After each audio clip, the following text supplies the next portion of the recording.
बचपन मेरा जो है जयपुर में गुजरा ज़्यादातर, और छुट्टियों में हम लोग हमारा जो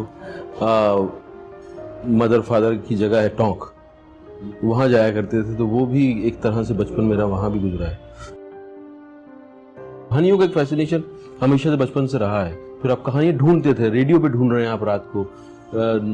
जयपुर अजमेर रेडियो स्टेशन से एक 9:30 बजे एक ड्रामा आया करता था आधे घंटे का, तो उसका हम वेट करते थे कब आएगा वो। और उसके बाद कभी रात को 11 साढ़े 11 बजे कहीं BBC वगैरह कहीं लग गया और वहाँ की कुछ स्टोरीज अगर आप ड्रामा लग गया तो मतलब बिल्कुल चुंबक की तरह चिपक जाते थे हम लोग रेडियो से। लेकिन कभी सोचा नहीं था कि आप इस फील्ड में आएंगे या एक्सप्लोर करेंगे।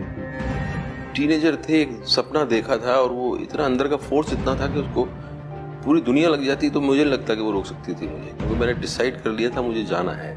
अच्छी नज़र से नहीं देखा जाता था सिनेमा को, लेकिन मैंने जिस नज़र से सिनेमा को देखा था उसने मुझे इतना आकर्षित किया था और मुझे लगा था कुछ अजीब सी मिस्ट्री है इसके अंदर। ये जो लोग कर रहे हैं, जो लोग इस इमोशन में चले गए हैं और ये जिस तरह से इस सीन को जी रहे हैं, उसमें मुझे बहुत सम्मोहित किया था।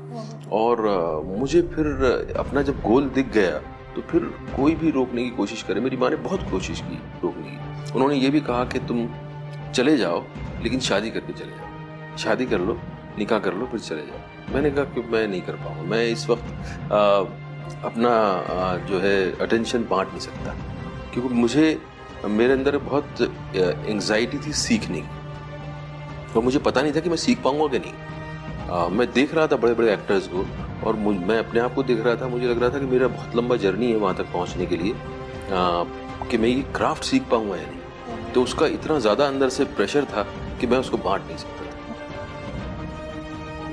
कि मैं कब ऐसा काम करूँगा कि मुझे अपने आप को देख के अच्छा लगे। और मेरा जो है पर्सनल टेम्परामेंट भी उसमें कहीं ना कहीं उसका हाथ है कि मैं बात करके लोगों को बहुत ज़्यादा मुतासर नहीं कर सकता। मैंने शुरू में कोशिश की, क्योंकि छटपटाहट थी बहुत के सिनेमा में मिले काम, तो मैंने मिलने की कोशिश की। और जिस तरह से एक तरीका है मिलने का कि फ़ोटोग्राफ्स वगैरह वो जो लेके जाते हैं, वो सब करने की कोशिश की। और करने के बाद एहसास हुआ कि जो मैंने अभी एक्ट किया है, जो मैं अभी मिलने गया था, उसका कहीं ना कहीं आप सेंस भी कर पाते ना कि वो मुझे लग रहा था कि ये असर जो है उल्टा हो रहा है। एक्चुअली मैं किसी को मुतासिर करने आया हूँ, उसने शायद इस मीटिंग के बाद अब वो कभी मुझसे मेरे साथ काम नहीं करेगा। हार का कभी सेंस उस तरह से नहीं होता था। आपको हमेशा कुछ ना कुछ कॉन्कर करने के लिए हमेशा रहा है कि ये बात ये कर लूँ, इसके बाद ये कर लूँ, इसके बाद ये कर लूँ। बोरियत का जरूर हुआ कि वह बहुत बोरियत हुई। तो आपको लगा कि यार ये एक्टिंग जो मैं कर रहा हूँ इतने वक्त से, अब ये दिल लग नहीं रहा है इसमें। तो ऐसा एहसास जरूर हुआ कि छोड़ देते हैं, कुछ और करते हैं। तो क्या करेंगे, उतना वहां तक नौबत नहीं आई, लेकिन ऐसा एहसास जरूर हुआ कि यार बस नहीं, मजा नहीं आ रहा।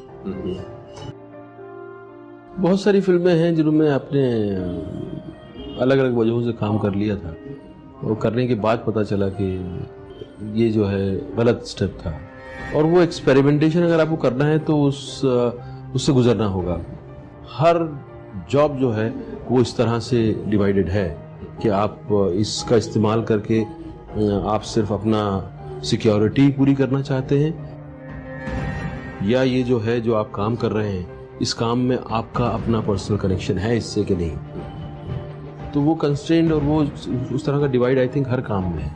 मैं कहानियों को ढूंढता रहता हूँ, काश ऐसा हो कहानियाँ मुझे ढूंढे, कि मेरा कहानी मेरा रिलीजन है। जब तक मैं कहानियाँ सुना रहा हूँ और मैं कहानी की तलाश तो मेरी जारी है।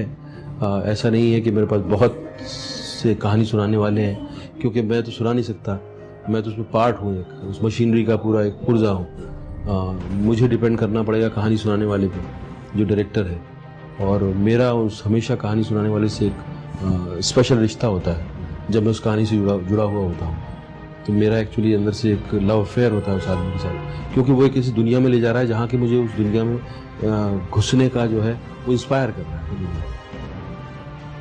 एक लाइन मुझे याद है, मैं सफ़र कर रहा था, कोई बराबर में मेरे बैठे हुए थे, उन्होंने मेरे हाथ में कुछ हिंदी किताब देखी, उन्होंने कुछ उसके मुझसे ली किताब और पहले पेज पे कुछ लिख दिया उन्होंने।